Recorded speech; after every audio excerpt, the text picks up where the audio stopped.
So here we have my typical Lagavulin 16-year Islay Scotch.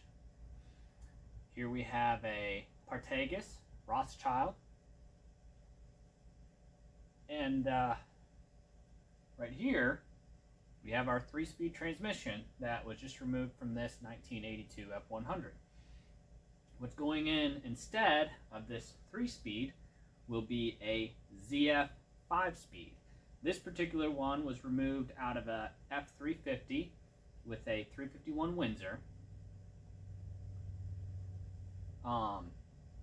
What this does, second, third, and fourth gear in this transmission are about the same as first, second, and third gear in this 3-speed column shift that we removed.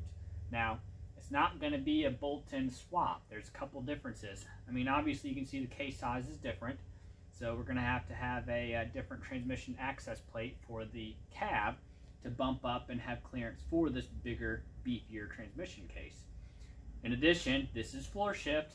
This was column shift. This actually down here, your linkage from your column would go down here to these, and this is what would shift your transmission. In addition, this has a mechanical linkage style clutch. It actually pushes on a rod that comes through the floor of the truck, or the firewall of the truck, and ends up hitting this lever, and this lever pushes out down the throwout bearing. The ZF5 for the small blocks had an internal slave cylinder. So it's just like the M5 overdrive, where there's an internal slave cylinder that goes inside this bell housing. This transmission will need a cross member that sits about 3 inches further back than the factory transmission that was in here. In addition to that, if you look, this one has a fixed yoke transmission. It does not slide in or out. So the drive shaft itself will have to have a slip joint on it.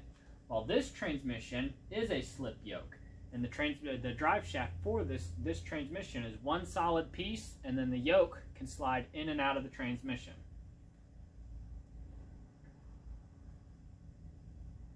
The reverse wires will have to be adapted over from this truck to this transmission, but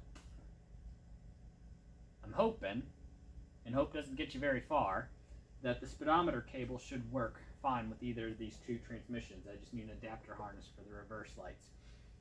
Another big difference you'll look, this is a heavy-duty transmission. This was used in the 3/4, 1 ton, and 450 type trucks. If you look on the side, there's a PTO cover. So this transmission, you could actually hook a PTO up if you wanted to run hydraulics for some reason, or a generator, or whatever else you might need. This one, off the bat, is not something that we're going to do with that. We just need a good, reliable, stout transmission that gives us a better gear off the line, a better bulldog gear to maneuver around, and then a better overdrive gear for going down the road. And actually, this gear, with this transmission and the current rear end that's in this truck, we'll actually end up with a running about 1,500 RPM, going 65 miles an hour, which is actually a little bit steep for what we need, but we're going to try it and see how it goes.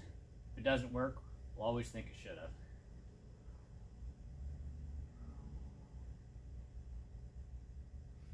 This transmission also, I haven't measured the clutch in it yet.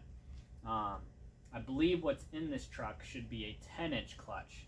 Now, on the inline 6s, you had your option between a 10-inch or an 11-inch clutch. With this transmission, because it will have an occasional trailer hooked up behind this truck, we're going to go ahead and put the 11-inch heavy-duty clutch that goes with this transmission. You can use either one. The flywheels are pre-drilled to use either one. With this one, I went ahead and it's getting a new flywheel, new clutch assembly, new slave cylinder. I'll have to put the pedal box in it for a hydraulic clutch. I'll have to brace it because it pushes on the firewall differently than how this truck was designed. It'll actually end up tearing up the firewall on this over time. This truck having the good old reliable inline 6 and extremely stout reliable transmission, it'd be nice if everything else on the truck would last as long as the drive line.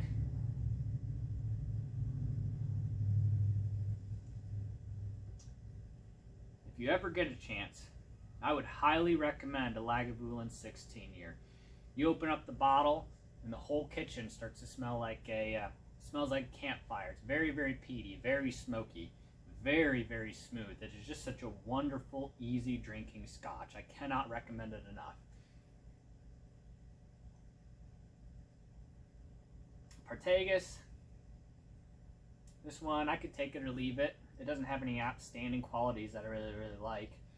Usually I go for a Nicaraguan Village with a Maduro wrapper, but